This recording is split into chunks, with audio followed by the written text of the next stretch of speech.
Eu passarei então a expor, a partir de hoje, a mensagem do profeta Malaquias. E hoje nós vamos nos deter no capítulo 1, versos 1 a 14. E enquanto eu estive preparando esta mensagem e preparando para expor esse livro, não é um livro grande, é um livro curto. Como que o Senhor falou ao meu coração através desse livro? E eu tenho certeza que será algo de muita edificação para a vida da nossa igreja. Malaquias, ele profetizou lá por volta do ano 430 antes de Cristo. Próximo disso, a gente não tem uma data muito certa, mas próximo dessa data. O que é marcante disso? O povo de Israel, o povo de Deus, vocês sabem, esteve cativo na Babilônia. E eles regressaram de lá. Lembram-se de Esdras, Neemias, não é? Eles estiveram presentes ali, reconstruíram a cidade de Jerusalém, o templo foi reconstruído, os muros da cidade restabelecidos com Neemias. Malaquias, ele aparece nessa história 100 anos depois deles terem voltado da Babilônia. 100 anos depois. A gente imagina, pelos relatos que o livro de Malaquias traz, que não foi muito depois dos dias de Neemias, não. Próximo ali. Vários problemas mencionados no livro do profeta Malaquias também são citados por Neemias. Então a gente estima que esteja próximo ali realmente. Mas o culto a Deus, que ficara parado por décadas, enquanto o povo esteve cativo na Babilônia, já havia sido restaurado. O templo já estava remontado, restabelecido, já havia todo o serviço de culto acontecendo. Mas o que estava acontecendo agora nos dias de Malaquias?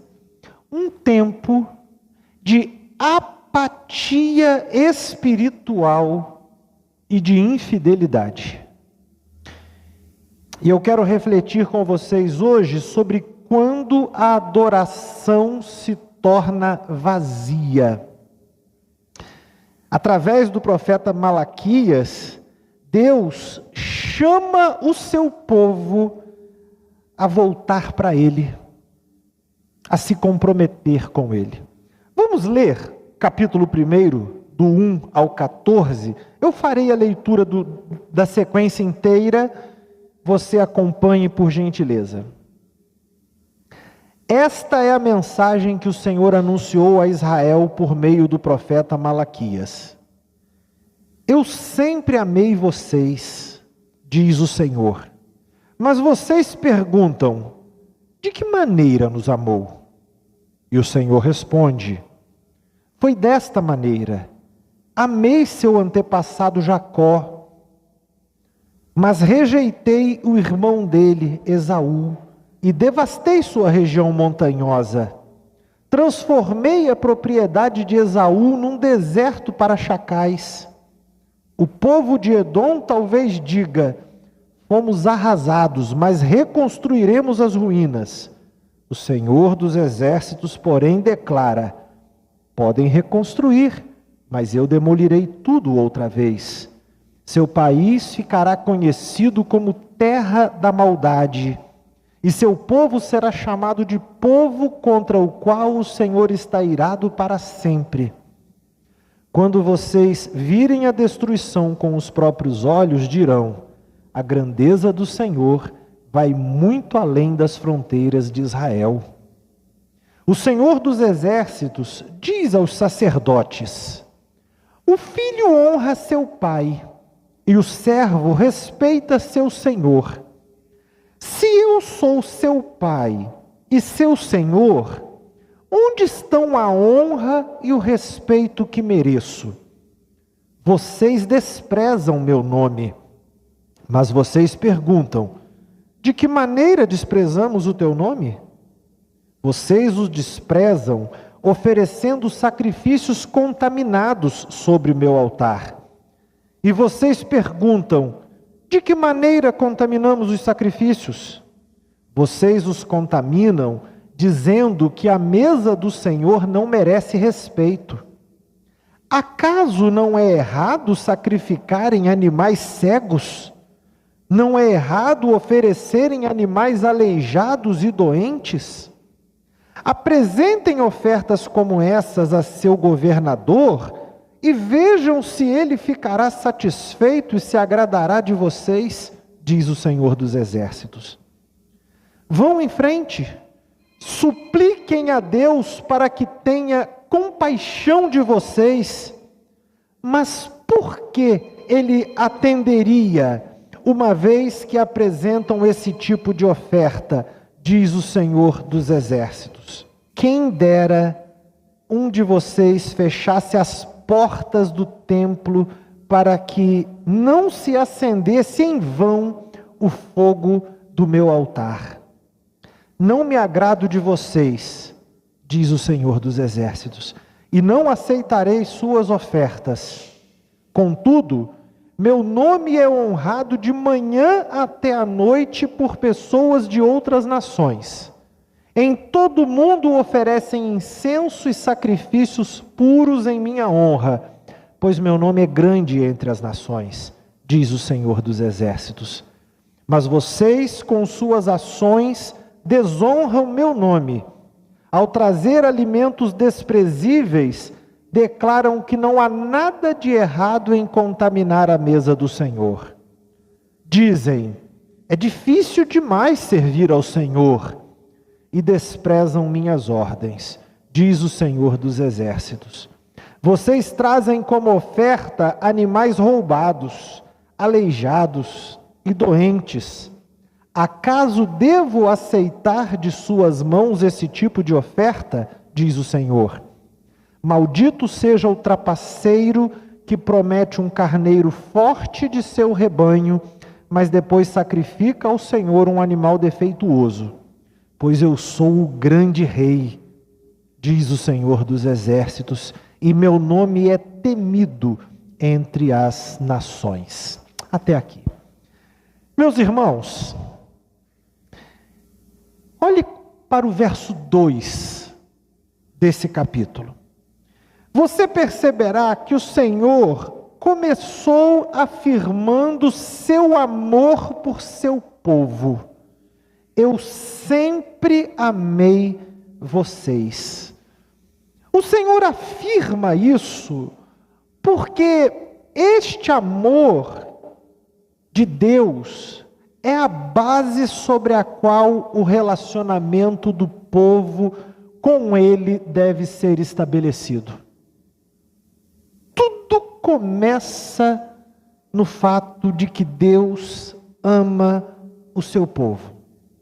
Talvez, àquele tempo, o povo tivesse dificuldades de reconhecer esse amor, porque, de fato, eles passaram por muitas dificuldades nos anos anteriores. Vieram daquele cativeiro que durou 70 anos, viram o seu povo empobrecer, perderam a autonomia política.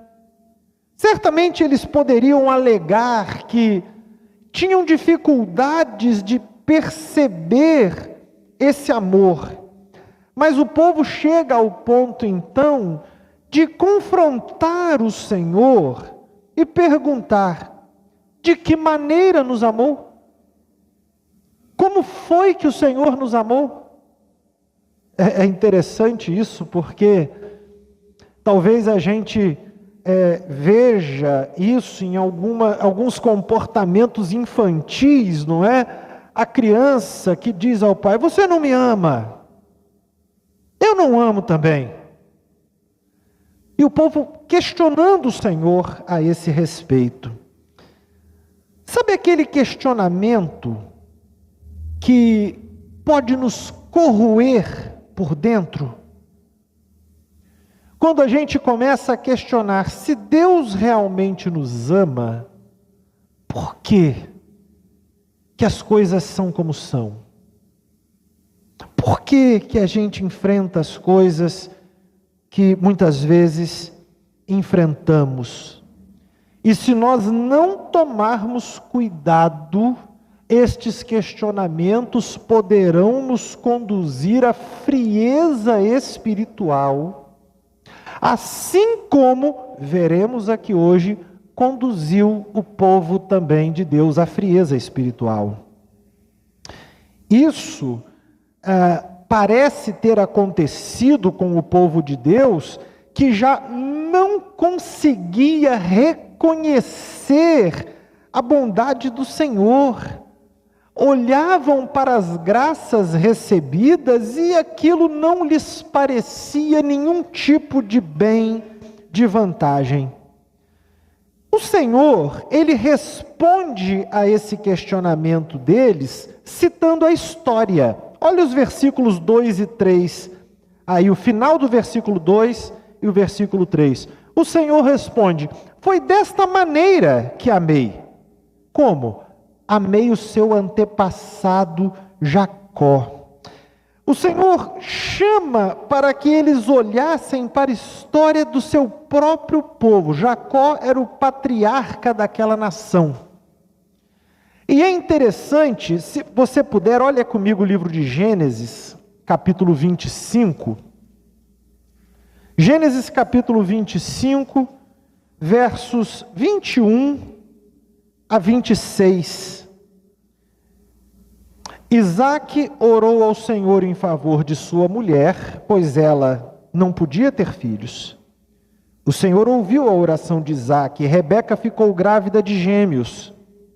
Os dois bebês lutavam um com o outro no ventre da mãe, de modo que ela consultou o Senhor a esse respeito. Por que isso está acontecendo comigo? Perguntou ela. O Senhor respondeu: os filhos em seu ventre se tornarão duas nações. Desde o começo, elas serão rivais. Uma nação será mais forte que a outra, e seu filho mais velho servirá a seu filho mais novo. Quando chegou a hora de dar à luz, Rebeca descobriu que de fato eram gêmeos.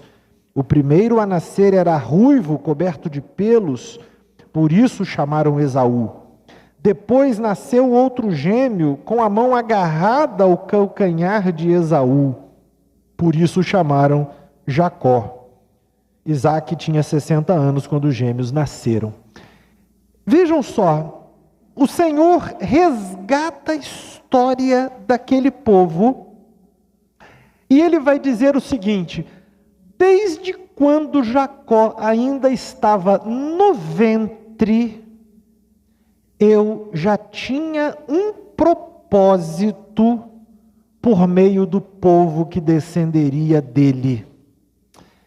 E ele está dizendo então, a nação de vocês está ligada a um propósito que eu tenho antes do patriarca de vocês nascerem. Já os descendentes de Esaú, que o autor aos Hebreus diz, lá no capítulo 12,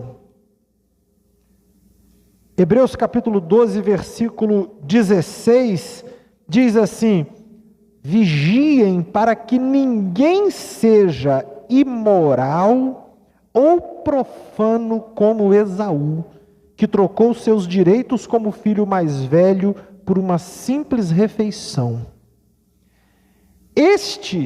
O irmão que foi imoral e profano e cujos descendentes nunca caminharam na direção do Senhor, sempre foram rebeldes sem nunca se arrepender. Malaquias está dizendo: veja o que aconteceu com eles. Eles foram devastados, foram arrasados e não podem se erguer novamente. Não se erguerão novamente. Mas o povo de Israel, o que tinha acabado de acontecer com o povo de Israel? Eles voltaram daquele cativeiro, o Senhor os trouxe de volta, os levou de volta à sua terra, permitiu que eles reconstruíssem Jerusalém, permitiu que o templo fosse refeito. Ou seja, se eles olhassem para a história do seu povo, eles não teriam dificuldade de perceber que Deus os amava, que Deus tinha zelo por eles, e em vez de duvidar, glorificariam a Deus por causa do seu amor e por causa do seu poder. Mas como que o povo estava agindo em relação a Deus? Fato é que, apesar de Deus demonstrar amor por eles, o culto ao Senhor estava seriamente comprometido pela atitude deles. E os sacerdotes eram coniventes. Olha comigo a partir do versículo 6, aí de Malaquias. O Senhor dirige uma repreensão aos sacerdotes, e ele vai dizer assim nesse verso de número 6, o filho honra seu pai, o servo respeita seu senhor. Se eu sou o pai de vocês, se eu sou o senhor de vocês, onde estão a honra e o respeito que eu mereço? Que confrontação, hein? Filhos honram a seus pais, os servos honram aos senhores. Por que vocês não me honram? E ele se volta para os sacerdotes, porque, obviamente, os sacerdotes, eles deveriam zelar pela honra e pelo respeito ao Senhor, especialmente no contexto do culto. Mas naquele tempo, ele diz nesse verso 6, ele estava sendo desprezado, o seu nome estava sendo desprezado.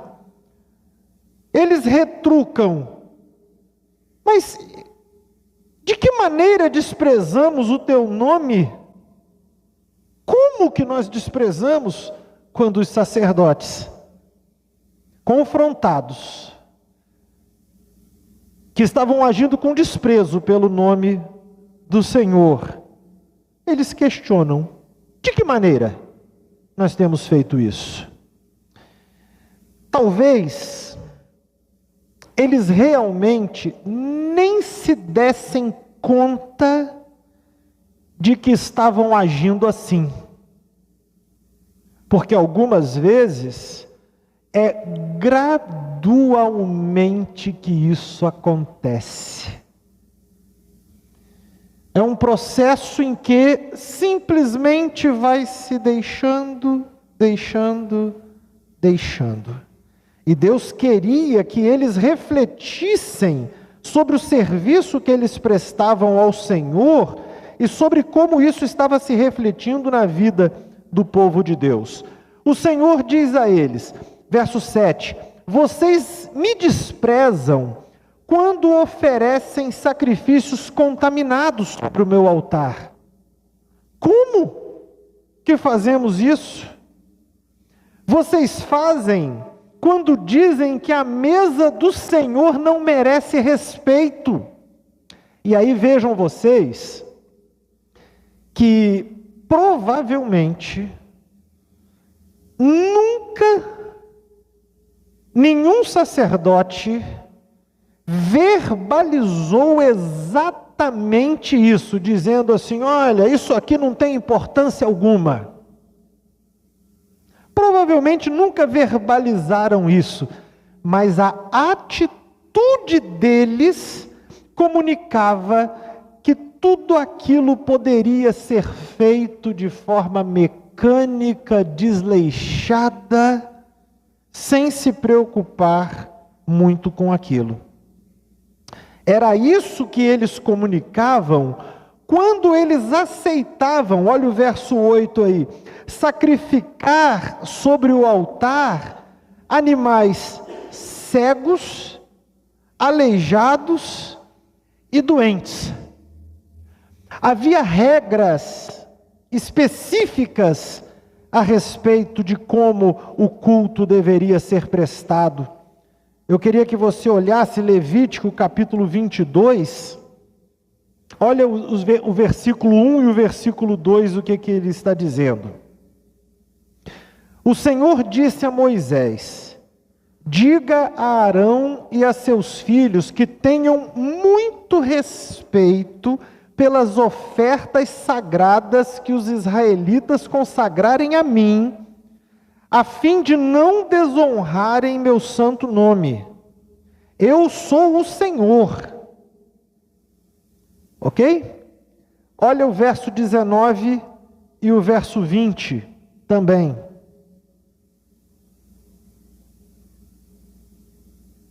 Verso 19: só será aceito se o animal oferecido for um macho sem defeito. Poderá ser um boi, um carneiro ou um bode. Não apresentem um animal defeituoso, pois o Senhor não o aceitará em favor de vocês. Havia norma específica que era condizente com a santidade do Senhor. Eu sou o Senhor. Mas, naquele momento, os sacerdotes estavam permitindo que fossem apresentados ao Senhor animais cegos, aleijados, doentes. E o Senhor, então, diz que eles deveriam fazer um teste simples. Os desafia a um teste simples. Versículo 8 ainda: apresentem ofertas como estas a seu governador e vejam se ele ficará satisfeito e se agradará de vocês. Levem isso à autoridade humana que está aí com vocês. Veja como ele reagirá a isso. E isso é muito sério, porque algumas vezes se oferece a Deus algo que não se tem coragem de oferecer a uma autoridade humana. Pensem nisso. Não temos coragem de oferecer a uma autoridade humana, mas a gente se sente, de alguma forma, confortável para oferecer a Deus. Experimente apresentar ao seu chefe as mesmas desculpas que você usa para Deus. A mesma coisa que você usa para justificar as suas dificuldades e impedimentos, criticado, quando porventura olharem para o seu trabalho. Sabe o que isso é complexo e a gente precisa pensar com muita seriedade? Porque nós sabemos muito bem medir o que é conveniente diante de uma autoridade humana. Eu não vou dizer isso para o meu chefe. Eu não vou levar um animal desse para o governador. Eu não vou tratar lá o meu cliente dessa forma. Por quê? não se mede essa conveniência em relação a Deus. Ou você de fato despreza o Senhor. Os sacerdotes ali naquele tempo não estavam zelando pela santidade do Senhor, tornaram-se cúmplices da irreverência, e com isso, o povo continuava a cultuar, mas a adoração havia se tornado vazia,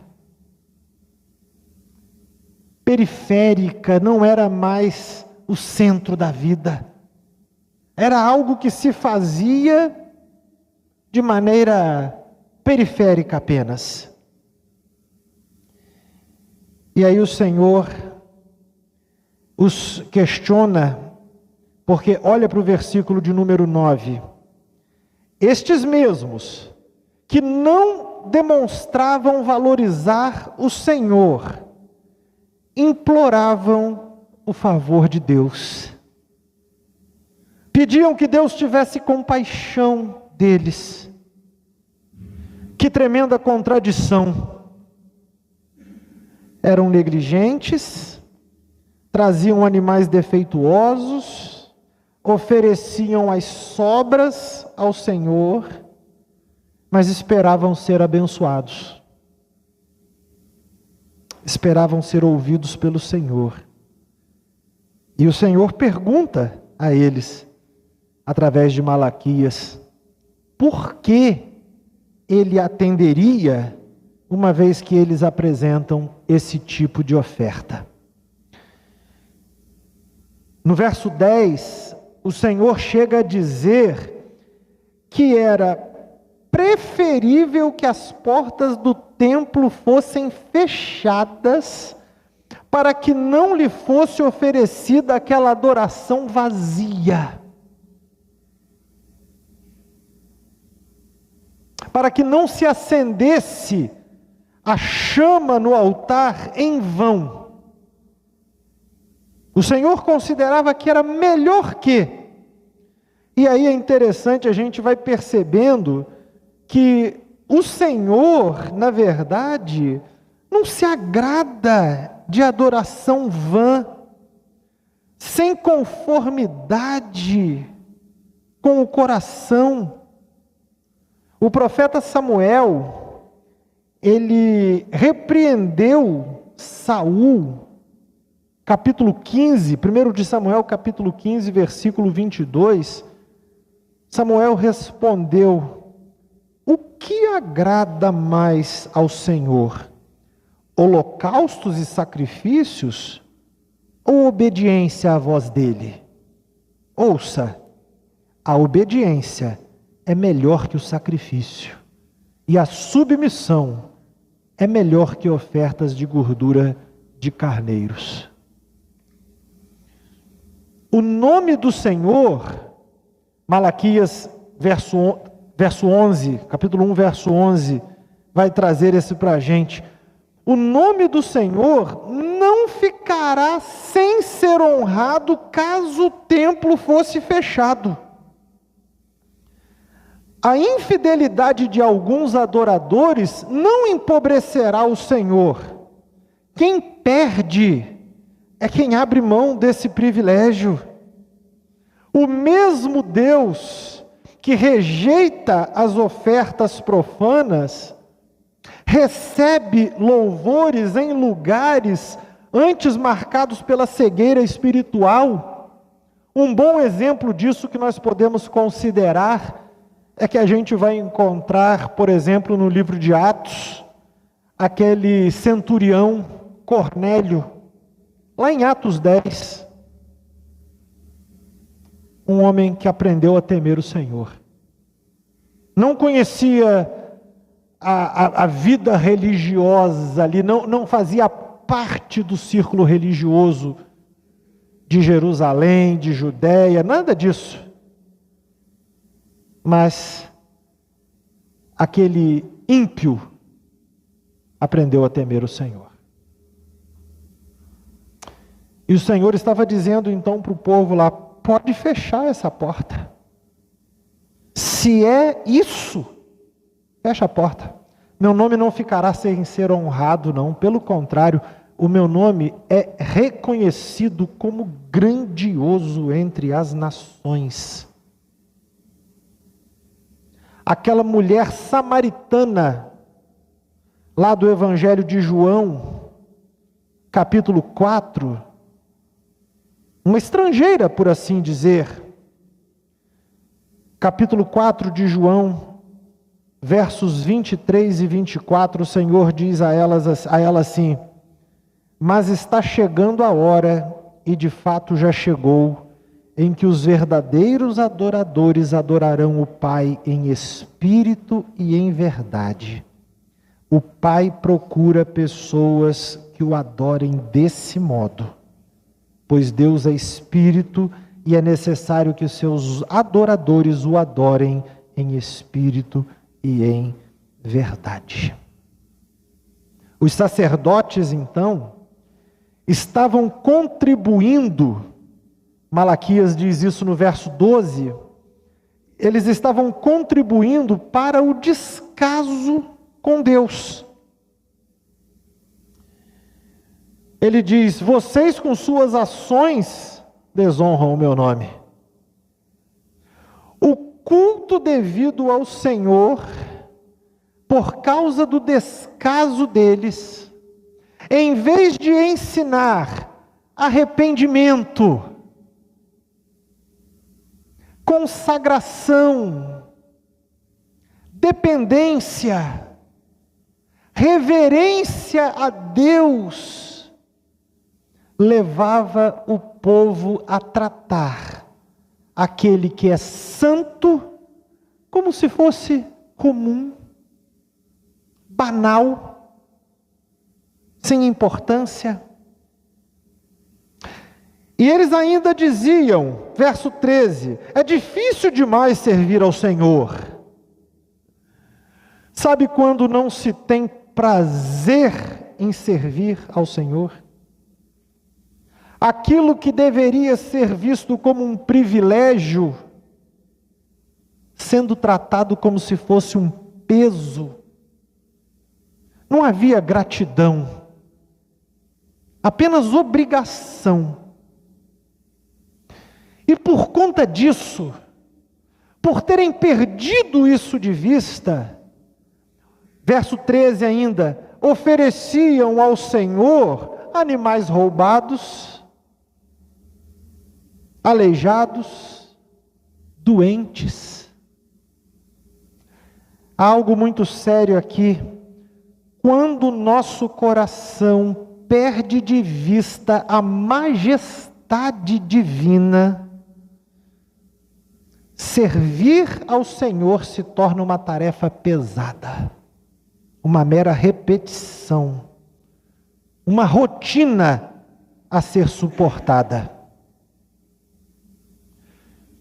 Mas Deus não pode ser servido no automático. Aceitaria Ele esse tipo de oferta? Paulo, quando escreveu aos Romanos, no capítulo 12, ele disse o seguinte no primeiro verso: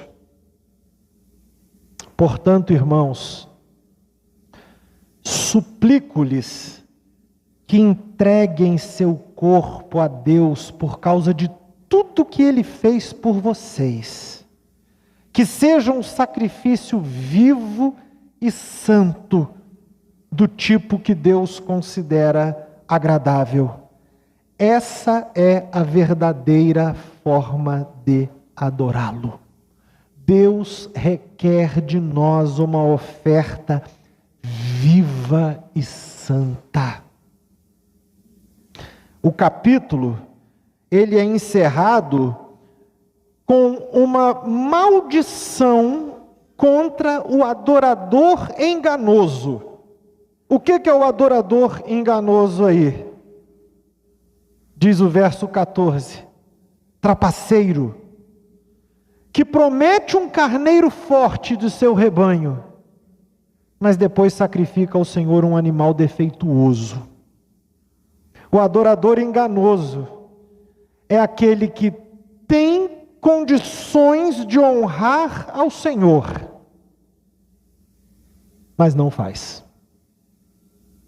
Mas não faz. Sabe qual que é o problema?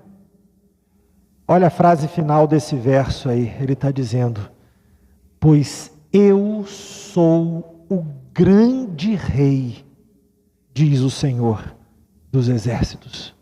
Meu nome é temido entre as nações. Meus irmãos, nós devemos tratar o Senhor como o grande rei que Ele é. Respeitá-lo como tal e servi-lo como tal. Para encerrar, eu quero apenas ler Hebreus capítulo 12, versículos 28 e 29, que dizem assim: uma vez que recebemos um reino inabalável, sejamos gratos e agrademos a Deus, adorando-o com reverência e santo temor, porque nosso Deus é um fogo consumidor. Fechem seus olhos comigo, vamos orar.